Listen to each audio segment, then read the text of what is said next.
I love the idea of seeing that click, and you can get that.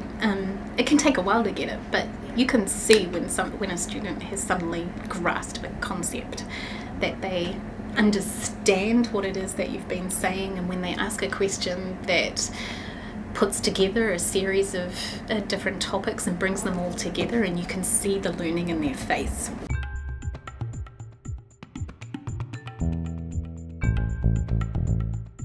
Based on my accent, I think you can tell that I am not from America. I'm from New Zealand, and I did my PhD and my postdoctoral work both in New Zealand. I was about a year into my postdoc when I decided that I should probably start practicing job interviews. So I saw the job at John Jay, which had an amazing international reputation. It had reached all the way out to New Zealand for my area in psychology. So I thought it would be fun to come and interview at New York, and I just got the job. I also love it when they're just interested.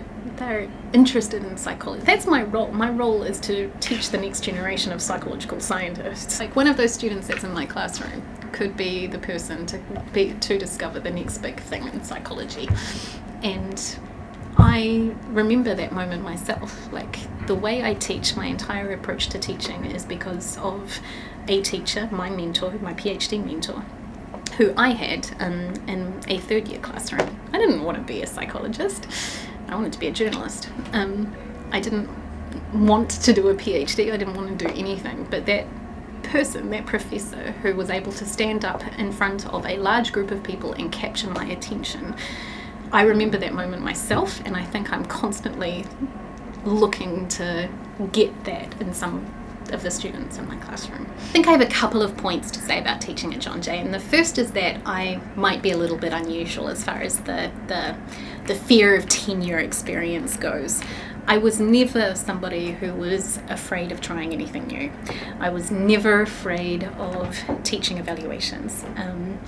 I always believed that if I could introduce something that was going to help the students learn, then that was the key point, and that no matter what I did, I would be able to defend my decision to do that, as long as it was based on scientific principles. There's been a massive increase in interest in testing lately, and not just as a way to see what students have learned, but as a way to get them to learn. There's been editorials in the New York Times and books coming out from Roddy Roediger, and all of his colleagues have been testing this idea of testing at elementary school right through to college. So I introduced it into my classroom, and the students hated it. They hated it until they started seeing how it was working for them, because it's the idea that testing helps them to practice remembering the information that they've learned. And that's what they don't get the opportunity to do in a typical classroom. So my students get tested a lot. My role as an educator is both simple and complex. At this point in their career, when I am teaching the Psy 200 class, some of my role is to teach them that psychology is much more complicated than they thought it was. And that can be a conflict, because they don't like that. They don't like that psychology can be about the brain. So it can be, that part can be a challenge. It's also a performer. I cannot teach them if they are not interested. So I have to be something more than myself in that room. So when I go in, I'm typically teaching 200 students. And that's a big classroom, it's a big space, there's a big stage area. I have to fill it. I have to be something that can detract them from their phones and the internet and everything else. And I have to do that when I am teaching them stuff that bores me senseless.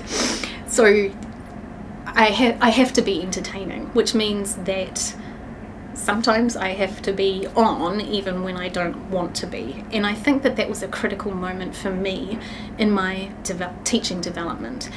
So I set the tone of this idea that this is okay. You can laugh at me, you can laugh at this, and I will laugh at myself. But I damn well expect you to listen and I expect you to pay attention to me, and I expect you to learn, and I expect you to put effort in. And if you're not going to do that, then don't be in my class. That has got to be the bookend of that. I will do all I can to help you. I will use everything I know about psychological science and teaching and learning to help you learn, but you have to do your part too. And that means that my expectation is that you will do well. And I think that that is critical, obviously, or I wouldn't do it. But I think we can have a tendency here at John Jay to believe that our students are special. They are, but they're not special in a bad way. And that doesn't mean that every student is special. Every student everywhere has a special set of circumstances that they come to the learning environment with. If I go into that classroom with an expectation that my students are not as good as students that I might have somewhere else, my teaching is not going to be as good. They are never going to rise to the same level if I go in expecting that they will not. So I point blank refuse to change the way I teach. I teach the same way here as I would anywhere else, and they will rise to the challenge. I have 2 of the J.K. Watson Fellows who are working with me in my lab, and a number of the other students who have gone on to win big awards, who knew nothing about that wanting to be what they wanted to do when they started. So I love that. I love seeing how their trajectories change when they're exposed to something. I think that's really fun. But one of my students who started working with me during the second semester of her freshman year is now working on a project that could have major implications for the way we examine people with post-traumatic stress disorder, or how we approach the treatment in this situation. So, and it was her idea. That's what's really fun about this. So one of my major research area, well, altogether my research is interested in memory distortion, how it is that we come to remember things that never actually happened, in particular tied to traumatic memory distortion. So how we come to remember traumatic events, and how that might actually predict whether or not we develop post-traumatic stress disorder. And this student, who was shy and didn't know what she wanted to do and would barely contribute in class, started working with me in my lab. She worked with my PhD students on a series of different projects. She was one of our major RAs, putting in hour after hour after hour with community members. And one day we're sitting in a lab meeting and we're talking about what they might like to do for their honours projects, and she came out with this idea that it would be really interesting to see what people's expectations or their mindset at the time that they experienced a trauma, how that might affect their memory for the event later. And that is a really interesting question. It's a question that I'd been talking about with my colleagues. I've never spoken to her about it. And she came up with this great design that has the potential to be an incredible publication. And if she can get the data all in, and she's well on her way to doing it, she should be able to land herself an impressive doctoral program. I like that.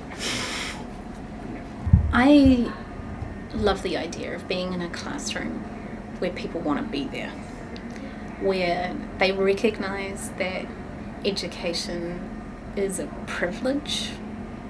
I think it should be a right, but it is also a privilege. And I think when you have experienced having to fight for education, I think you actually appreciate it a little bit more. And I feel that here. I do feel that here. And I love the diversity in the classroom in every way, in absolutely every way. The idea of being in a room with sometimes 100 different accents and all those different perspectives that I wouldn't get anywhere else. I love being in an urban centre, especially in New York. the options that my students have. I'm talking about the way the brain works, and I can tell them, you know what, if you want to see how it actually works, go and look at so-and-so's brain. It's at blah, blah, blah museum. I like that it feels like a real seat of power in that respect, but I do think that it's the feeling of people feeling privileged to get an education. And I'm sure it's not true of everyone, but it feels more true here than I've experienced anywhere else.